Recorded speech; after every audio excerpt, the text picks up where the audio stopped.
The dirge howl faded into the mountain winds, leaving a silence more profound than any noise. In the great hall of Frosthaven, the pack stood frozen, the earlier relief of victory instantly soured by this new, distant grief. Lyra felt the shift through the bond. Caius's mind, moments ago settling into weary resolution, was now a map redrawn with sudden, dangerous borders. "The Winterfang Alpha is dead," Caius said, voicing what the howl had already declared. He ran a hand through his sand-colored hair. Alistair was old, but strong. This wasn't natural, not with Roran skulking around and a wounded coven looking for new leverage. Caius stood before the hearth, the firelight doing nothing to soften the harsh lines of his face. Alistair had no chosen heir. His son is too young. His beta, Mirren, is fierce but traditional. She views our pack with suspicion. My mother's alliance with them is a thread, not a rope. His golden eyes found Lyra, and the bond conveyed the unspoken complication. And they have even less love for humans than we do. Your presence will be seen as an insult or a weapon. "Then I should stay," Lyra said. "You cannot," Celine interjected gently from the doorway. She carried a bowl of steaming water and herbs, the scent cutting through the tension. "The anchor is gone, but the bond is a live signal. If Valeria's coven is seeking a new way to replicate it, leaving you undefended here while the Alpha travels is an invitation. You are safest at his side, where the bond is strongest." "It also makes us a single target," Caius countered, though not unkindly. "It makes us a statement," Caius corrected, his voice final. "We go together, we pay our respects, we show strength and unity, and we find out if Alistair's death was misfortune or assassination." He began issuing orders, his tone shifting into the clean, precise rhythm of command. "Caius, you hold Frosthaven. Double the patrols on the Blackwater side. Celine, prepare traditional morning gifts from our stores. Nyla, Torvin, you are with me. We leave in an hour." The pack moved, a machine clicking into gear. Lyra was swept up in the preparations, given warmer furs, sturdier boots. Nyla helped her layer the clothing. "The Winterfang hold the high ice fields," she explained, her voice a quiet contrast to the hall's bustle. "Their territory is all wind, stone, and eternal frost. They value strength, silence, and old ways. Do not speak unless Caius permits it. Do not meet an Alpha's gaze for too long. And do not," she added, fastening a cloak at Lyra's throat, "under any circumstances, touch their standing stones." An hour later, they stood at the northern edge of Frosthaven territory. The party was small: Caius, Lyra, Nyla, and Torvin, who carried a pack of gifts. The forest here gave way to steep, rocky scree that climbed toward jagged peaks dusted with perpetual snow. The air was thinner, sharper. They traveled in silence, the only sound the crunch of gravel underfoot and the moan of the wind. The bond was a taut line between Lyra and Caius, humming with his focused intensity. He was a man walking into a den of potential enemies, and he was bringing his greatest vulnerability with him. The trust implicit in that was terrifying. After hours of arduous climb, they crossed a high pass marked by 2 pillars of naturally formed stone. The moment they passed between them, the atmosphere changed. The very light seemed colder, bleached of warmth. Before them stretched a vast glacial valley dotted with towering monoliths of dark rock, the standing stones Nyla had warned about. In the distance, nestled against the base of a sheer cliff, was a settlement of low stone lodges with roofs of thick sod. Smoke rose from holes in the roofs. This was the heart of the Winterfang. They were met 100 yards from the first lodge by a hunting party. 5 wolves, their fur thick and pale as the surrounding snow, emerged from behind boulders. They shifted mid-stride, becoming men and women clad in white and gray furs. The woman at the front had hair the color of iron and eyes of a piercing, glacial blue. Mirren, the beta.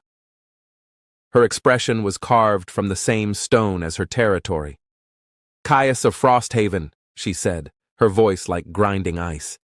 You come swiftly upon our sorrow. Grief travels fast on the mountain winds, Myron, Caius replied, dipping his head in a gesture of respect, but not submission. We heard the dirge. Alistair was a steadfast neighbor. We come to mourn a strong alpha and offer strength to his pack. Myron's glacial eyes swept over Nyla and Torvin, then settled on Lyra. Her gaze was a physical weight. You bring a human into our sacred valley. On the day we bury our alpha. It was not a question, but an accusation. She is under my protection, Caius said, a low warning in his tone. I see what she is, Myron replied, her nostrils flaring slightly. The air is thick with the stink of your mingled magic, a bond, with a human. She said the word as if it were a disease. Alistair would have spat at your feet for this disrespect. Torvin growled softly, but a sharp look from Caius silenced him. The manner of my bond is not the purpose of this visit, Caius said, his voice dangerously calm. The security of our territories is. I would know how Alistair fell. Myron studied him for a long, cold moment. Finally, she gestured with her chin. Come, you will see for yourself. But the human stays outside the death lodge. Her presence would defile his rest. Lyra felt Caius's fury through the bond, a hot spike amidst the cold. But he was an alpha, and this was diplomacy. He gave a single, tight nod. Nyla, stay with her. Myron led Caius and Torvin toward the largest of the stone lodges. Nyla guided Lyra to the side, near a smoldering communal fire pit. The Winterfang pack members who went about their tasks, tanning hides, chipping stone tools, stopped to stare with open hostility. The air was thick with suspicion and fresh grief. Lyra kept her eyes down, as Nyla had advised, but she could feel the stares like needles on her skin. The bond hummed with Caius's distant, focused attention. He was part here, part there, his mind divided. Suddenly, a small, hard piece of ice struck her shoulder, then another on her back. She turned. A group of Winterfang children lurked by a lodge, their expressions a mix of curiosity and malice. One, a boy of maybe 10 with a wild mop of white hair, hefted another chunk of ice. Stop that! Nyla snapped, stepping forward. Why does the Frosthaven Alpha keep a human pet? The boy yelled. Is he weak? Before Nyla could respond, a new voice cut through the cold air. Kellen, enough! A man emerged from between two lodges. He was younger than Myron, perhaps Caius's age, with long, pale hair tied back and eyes of a softer gray, like winter sky. He moved with a quiet grace, and the children immediately stilled, their bravado vanishing. He came to stand before Lyra, his gaze curious, but not hostile. My apologies, he said. His voice was quiet, but carried easily. The young are raw with grief and quick to test boundaries. I am Eamon. Alistair was my uncle. Lyra glanced at Nyla, who gave a subtle nod. I'm Lyra. I'm with the Frosthaven Alpha, so I sense. Eamon's gray eyes seemed to look through her, not in a threatening way, but in assessment. The bond is a strange melody in this place of old songs. It makes them nervous. Fear often wears the mask of anger. He looked toward the death lodge. My uncle's passing was not peaceful. His body was found at the foot of the Sentinel Stone, the oldest of our monoliths. His neck was broken, but there were no tracks in the snow around him, no scent but his own and the stones. Lyra felt a chill that had nothing to do with the temperature. That's impossible. In a world of wolves and magic? Eamon offered a faint, sad smile. Few things are. Myron believes it was a spirit of the mountain, angered by some slight. But I have traveled beyond these valleys. I have seen covens work magic that leaves no trace but a corpse. He leaned slightly closer, his voice dropping. Your alpha should look not for a claw mark, but for a sigil, a mark of ice that does not melt, somewhere on the stone. Before Lyra could process this, the door to the death lodge opened. Caius emerged, his face a mask of controlled stone. Myron followed, her expression darker than before. Torvin carried something wrapped in wolfskin. Caius's eyes found Lyra, then Aemon. A flicker of recognition passed between the two men, a history unspoken. Aemon, you returned. In time to mourn, Aemon said, dipping his head.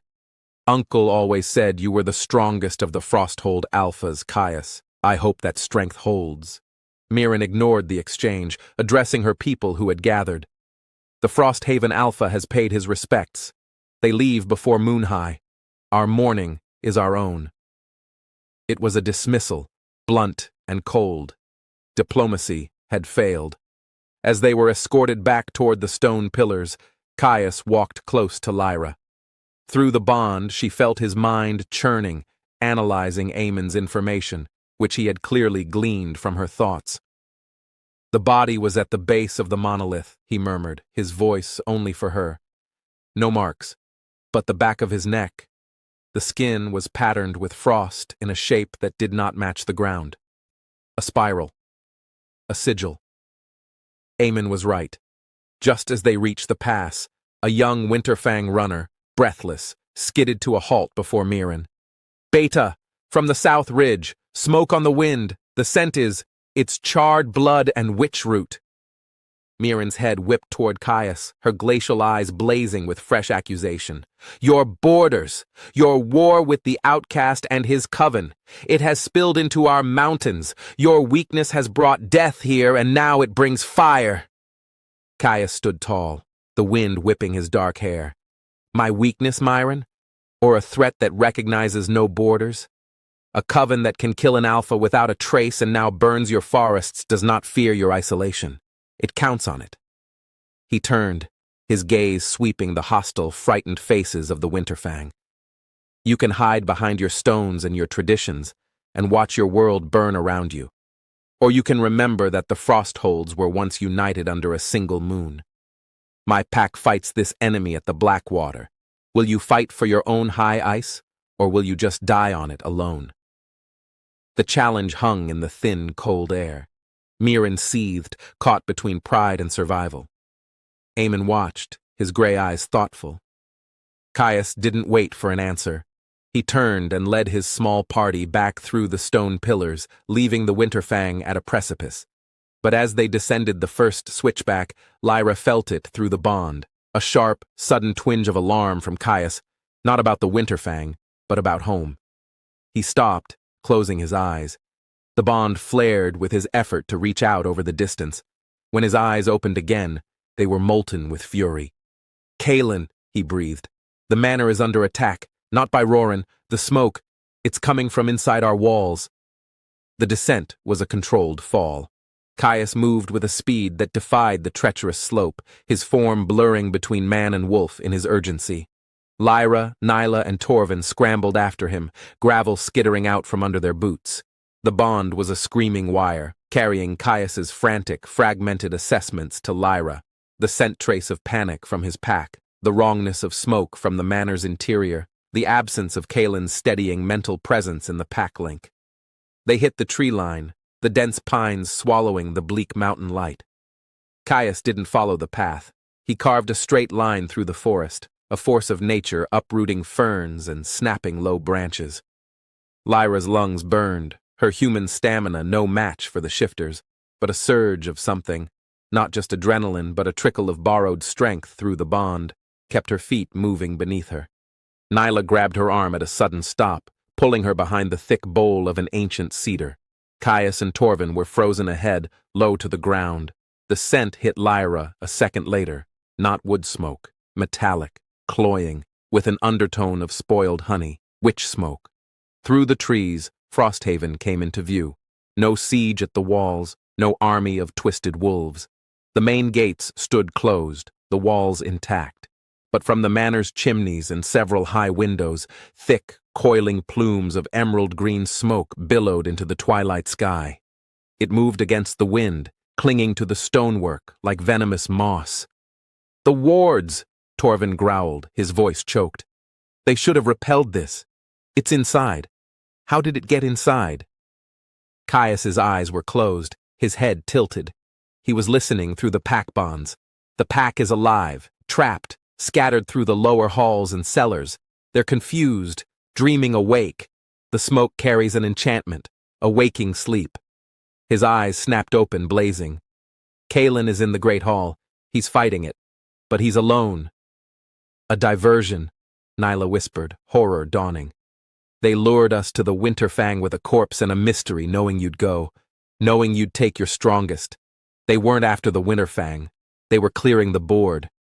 They're after the sanctum, Caius said, the words dropping like stones.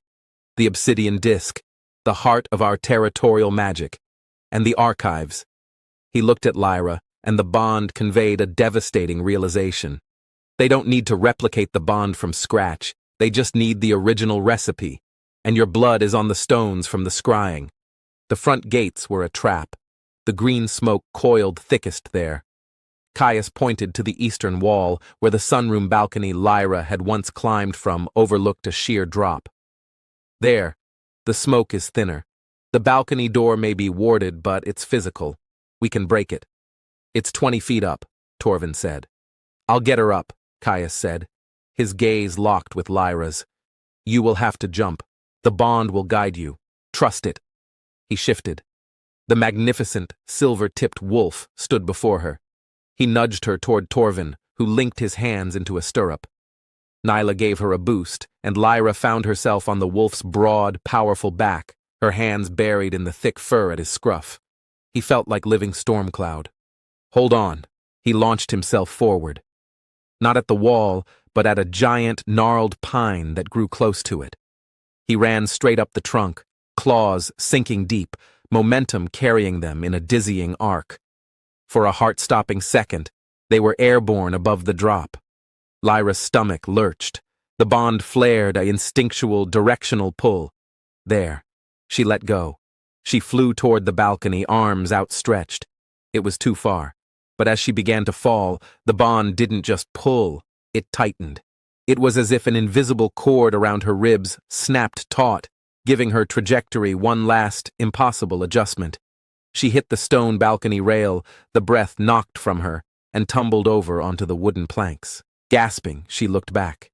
Caius had landed gracefully on the ground below, already shifting back. He pointed urgently at the sunroom doors. They were locked, but the old warped wood around the latch was weak. Lyra kicked at it, once, twice, her boot connecting with a splintering crack. She shoved her shoulder against the door, and it burst inward. The green smoke was inside. It hung in the sunroom in lazy, malevolent tendrils. The moment it touched her skin, a wave of dizziness washed over her. Whispers, not in her ears, but in her memory centers, started to unfold. The safe, bland memory of choosing a font for a logo. The sharp guilt of leaving her mother. The terrifying thrill of Caius's first mental touch. The smoke was trying to lull her, to trap her in a feedback loop of her own psyche. The bond is yours. A filter, Celine's voice echoed in her mind. Lyra focused on the hum, the cord that connected her to the raging, worried, present-moment alpha now scaling the wall below. She pushed the seductive memories aside. They were the past. The bond was now. And she pulled the neck of her tunic over her nose and mouth and ran into the corridor. The manor was a haunted house. She passed pack members, a young woman curled asleep by a suit of armor, a man staring blankly at a tapestry, tracing the patterns with a look of childish wonder. The enchantment had pacified them, not harmed them. This was a surgical strike. The path to the lower levels was a maze, but the pull in her core wasn't just toward Caius anymore. It was recoiling, repulsed, from a source of profound wrongness below. The sanctum. She followed the feeling of violation. She reached the top of the sanctum stairs. The door at the bottom was open. Emerald light pulsed from within, casting long, dancing shadows up the stone steps, and a new sound mixed with the whisper of smoke. A low, rhythmic chant in a guttural language that made her teeth ache. Peering down, she saw them. 3 figures in dark, fur-trimmed robes stood around the obsidian disk. Not Roran's rough allies. These were coven proper. One held a brass brazier from which the green smoke originated. Another chanted, a dagger made of dark glass in her hand. The third, a tall man with a shaved scalp, was carefully pouring a viscous, black liquid from a vial onto the disc where Lyra and Caius's mingled blood had once fallen. On the disc itself, placed precisely in the center, was a simple clay bowl. In it rested a single sharp shard of stone, stained a rusty brown. A piece of the ritual stone from the shattered glen. A piece soaked in her blood from when she'd fallen during the fight. They weren't trying to steal the bond. They were creating a sympathetic link. A voodoo doll made of stone and memory tied to the source. With it, and with the power of the sanctum's amplifying magic, they could do anything to her from a distance. Control her, pain her, or simply stop her heart. The chanting reached a crescendo. The man with the vial raised his hands over the bowl. The shard of stone began to glow with the same emerald light. Lyra didn't think. She acted. She didn't have a weapon. She had the bond. She threw her focus down the connection, not in a thought, but in a raw, primal scream of warning and presence. "Caius, now! Sanctum!" At the same moment, she grabbed the only thing she could from the hallway, a heavy wrought iron sconce holding a dead torch, and wrenched it from the wall. The robed man brought his hands down toward the glowing shard. Lyra hurled the sconce like a javelin down the stairs. It was a clumsy throw. It didn't hit the man. It struck the edge of the obsidian disc with a deafening clang that echoed in the stone chamber. The resonance was catastrophic. The disc, charged with both pack magic and invasive coven energy, reacted like a struck gong. A visible shockwave of silver and green energy erupted from it, throwing the 3 coven members back against the walls. The bowl shattered. The blood-soaked shard flew across the room. The sanctum's own protections, violated and agitated, awoke. The runes on the walls flared blue-white. The coven's green smoke began to hiss and dissolve where the light touched it. The chanter, a woman with a scar across her lip, was the first to recover. Her eyes, blazing with fury, found Lyra at the top of the stairs. She raised her glass dagger, and a bolt of condensed green energy shot from its tip, screaming up the stairwell. Lyra dove sideways. The bolt seared the stone where she'd been standing, leaving a smoking, melted scar. Before the woman could summon another, a silver blur shot past Lyra from behind. Caius, in wolf form, hit the woman mid-chant, his jaws closing on the wrist holding the dagger. There was a snap, a scream. Torvin and Nyla poured into the room behind him, shifting as they entered, meeting the other 2 coven members in a whirlwind of claws and snarled spells. The fight was brutal, silent but for grunts and the crackle of magic. The coven were not warriors. They were ritualists. Against the raw, furious physicality of 3 dominant shifters in close quarters, they faltered. Lyra scrambled down the stairs, her eyes searching the floor for the shard of stone. There, glinting near the toppled brazier, she lunged for it. A hand grabbed her ankle. The man with the shaved head, his robe torn, blood at his temple, had crawled across the floor. His eyes were wide with fanatical desperation. "The source!" he hissed. "We only need the source!" His other hand held a needle-thin stiletto of the same dark glass. He stabbed it toward her leg. A boot came down on his wrist, crushing it against the stone floor. Caius, in human form again, stood over him, his face a mask of lethal calm. He didn't kill the man. He simply picked up the stiletto, looked at it, then snapped it between his fingers. "Tell Valeria," he said, his voice soft and more terrifying for it, "that her next messenger will be returned in a basket." He kicked the man in the head, knocking him unconscious. The room fell silent. The other 2 coven members were subdued, bound by Nyla and Torvin with strips of their own robes. The green smoke was dissipating under the sanctum's cleansing glow. Lyra stood, the shard of stone clutched in her hand. It felt warm and vaguely repulsive, like holding a living tooth. Caius came to her, his gaze checking her for injuries before landing on the shard. He took it from her gently. "A blood link. They would have owned you with this." He closed his fist, and when he opened it, the stone was dust. "It's over. For now." But as he said it, the bond carried a whisper of his true thoughts. The attack was too precise. They knew the layout, the ward's rhythms, the value of the sanctum. They knew he would go to the Winterfang. This wasn't just an invasion. It was intelligence put to use. And that meant a spy. Not in the Winterfang, in Frosthaven. The silence after the fight was a fragile thing, broken by the moans of the subdued coven members and the crackle of dying magic. The sanctum's blue-white rune light bathed everything in a cold, clinical glow, revealing the true extent of the violation. The obsidian disk was scarred where the sconce had struck, a web of fine cracks marring its perfect surface. The air still tasted of spoiled honey and fear. Caius stood amidst the wreckage, his bare chest rising and falling with controlled breaths. He wasn't looking at the prisoners. He was staring at the cracked disk, his expression unreadable, but the bond vibrated with a cold, building fury that was more dangerous than any hot rage. Nyla and Torvin secured the coven members with grim efficiency. Lyra hugged herself, the adrenaline leaching away to leave a hollow, shaky feeling. The shard was dust, but the violation lingered. They had been in her home. They had touched the place where her blood and soul had intertwined with Caius's. Footsteps pounded down the stairs. Caius appeared, his face pale, a bloody gash across his forehead. He took in the scene, his storm-gray eyes assessing. The great hall is clear. The smoke is dispersing. The pack is waking up, confused, headachy but alive. Selene is seeing to them. His gaze landed on the prisoners. How? That is the question, Caius said, his voice dangerously soft. He finally turned, his golden eyes sweeping over his beta, his warriors, and lingering on Lyra. The outer wards were not broken. They were bypassed. The smoke enchantment required a focal point inside the perimeter to achieve that density, a beacon.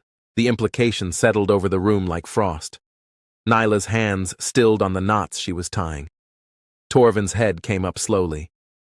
A traitor? Caius breathed, the word sacrilege in the heart of pack territory. Or a compelled one, Lyra said, her voice small but clear. Everyone looked at her. The coven. They specialize in perception, glamours, mental coercion. What if they didn't recruit a spy? What if they made one? Someone who didn't even know they were a beacon. Caius considered this, the cold fury in the bond tempering into sharp analytical focus. The smoke caused waking dreams, pacification, but to one already carrying a hidden compulsion, it could have been a trigger, a signal to act. He walked to the nearest coven prisoner, the woman with the broken wrist. He crouched before her. Who did you touch? Whose mind did you whisper to before today? The woman spat at his feet, her eyes defiant. Caius didn't flinch. He simply reached out and placed a finger on her forehead, not violently, but with an awful finality. His eyes glowed. Caius, no, Caius warned. Forced mind reading was a violation, a dark art most alphas forbade. They violated my home. They targeted my bonded. They will give me a name. His voice held no heat, only absolute resolve. The woman's eyes rolled back in her head. She whimpered, a trickle of blood escaping her nose. After a moment of terrible silence, Caius removed his finger. He stood, his face grim. A merchant, he said, from the last supply run to the lowland villages. He brought ale, salt, iron tools. He stayed one night. He touched many hands. Bevan, Torvin growled, the cheerful one, with the bad knee. Find him, Caius commanded. Alive. I want to see the compulsion shape in his mind before it dissolves. Caius and Torvin rushed up the stairs. The weight in the room didn't lift. A merchant was a tool, not the architect. The real betrayal was the vulnerability itself. Selene descended the stairs, her healer's aura a balm against the residual magic. She went straight to Lyra, her hands hovering, checking for psychic damage. The pack will recover. The enchantment was broad, shallow. A blanket to smother, not a knife to cut. She looked at Caius. But our walls are no longer secure. The sanctum is wounded. Her eyes fell on the cracked disc. The territorial magic is bruised. It will take time to heal. Our scent marks will be faint at the borders. Our howls may not carry as far. Frosthaven was weakened, not just physically, but magically. The news would travel on the wind. To Roran, to the wary Winterfang, to every predator in the Frostholds. Lyra watched Caius absorb this. She felt the immense burden settle on his shoulders through the bond, the weight of every life in the manor, the responsibility for the very land. It was a crushing load, and for a fleeting second, she felt the echo of the young man from Celine's memory, the one who wanted to be anywhere but in charge. He caught her looking. The mask of the Alpha was back, but she had seen behind it. He gave a slight, almost imperceptible shake of his head. Not now. Caius returned, his expression even grimmer. He held a small, cloth-wrapped bundle. We found Bevan, in the root cellar. He's dead, throat cut, not with a blade. He unfolded the cloth. Inside lay a sharp, slender icicle, already melting. It was stained pink. The weapon is gone, just the water. A melt claw, Nyla whispered, a term Lyra didn't know. A Winterfang assassin's tool, leaves no weapon behind. The room went cold. A Winterfang assassin? Inside their walls? Or, Caius said, picking up the melting icicle, his voice like gravel, someone who wants us to believe it was a Winterfang assassin. He looked from the icicle to the coven prisoners. Divide and conquer. Sow distrust between the two largest packs in the Frostholds. Leave us paranoid, looking north while the real enemy. He didn't finish. He didn't need to. Valyria and Roran were playing a deeper game. They weren't just after the bond. They were after the territory itself. They were dismantling alliances, creating chaos, making the packs turn on each other. The Winterfang will hear of this assassination, Caius said. Myron will see it as proof we're cleaning up loose ends. She'll call for blood. Caius dropped the icicle. It shattered on the stone. Then we give her a different truth. Tonight. Now. He turned to Lyra. You will stay, with Celine and a full guard. No, Lyra said. The word hung in the air. Nyla inhaled sharply. Torvin stared. But Lyra held Caius's gaze. If this is about truth, then I'm part of it. I'm the bond they want. I'm the human in the wolf's den. And I was there when Aemon warned us about sigils. My presence, it's a statement. The same statement you made when you brought me. We're in this together. The front lines, remember? She felt the conflict in him. The Alpha's need to protect warring with the strategist who saw her value, and the man who was beginning to rely on her steadiness. The bond thrummed with the tension. The risk is too great, he said, but it was a rote protest. The risk of leaving me here, magic wounded and with a possible traitor still unknown, is greater, she countered. You said it yourself. I'm safest at your side. A long, taut silence stretched. Finally, a grudging respect flickered in his golden eyes. You will do exactly as I say. You will not speak unless I permit it. You will stay within arm's reach. It wasn't a victory. It was a treaty. She nodded. Then we go back up the mountain, Caius said, his voice regaining its command. We take the coven prisoners, we take the body, and we show Myron the true face of the enemy trying to set her home ablaze. The plan was audacious, to return to a hostile pack, uninvited in the dead of night, carrying corpses and prisoners, to present a case while their own house still smoldered. As they prepared to leave the sanctum, Lyra glanced back at the cracked obsidian disc. It was more than a stone. It was a symbol of their resilience, now damaged, but not destroyed. The cracks, she thought, didn't mean it was broken. They meant it had held. She followed Caius up the stairs, back toward the cold mountain and the waiting storm of suspicion. The front lines were shifting, moving from physical borders to the treacherous ground of truth and trust, and she was walking right into the heart of it, her fate bound to the Alpha whose world was fracturing under a master manipulator's touch. The next move would decide if the packs of the Frostholds would tear each other apart or recognize the common enemy whispering in the shadows. The web of betrayal tightens, a dead merchant, a melted weapon, and a crack in the very heart of Frosthaven's magic. With suspicion everywhere, Caius and Lyra must race back to the Winterfang to prevent a war, but the real enemy is always one step ahead, masterfully pulling strings in the shadows. Who is the hidden traitor inside Frosthaven? The coven puppet is dead, but the doubt is alive. Vote in the comments. Which pack member do you trust the least right now? Your theories fuel the story. Next time on Under the Crimson Moon, Caius and Lyra return to the icy halls of the Winterfang with dangerous evidence and a desperate plea for unity. But Herein is poised for vengeance, and Aemon's loyalties are a mystery. In a high-stakes trial under the cold stars, Lyra will have to speak for her pack and her bond, facing ancient prejudices and a test that could shatter the fragile peace forever. And back at Frosthaven, a solitary figure moves through the darkened halls towards the cracked sanctum with a purpose no one has foreseen. Don't miss Episode 5, Trial of Frost and Truth. Subscribe and hit the bell. The political game turns deadly in the next episode. Like this video if you're on Doc's Team Unity for the packs. Comment with your guess. Is Aemon a potential ally or the mastermind? The truth is a weapon, and everyone is taking aim. See you in the next episode.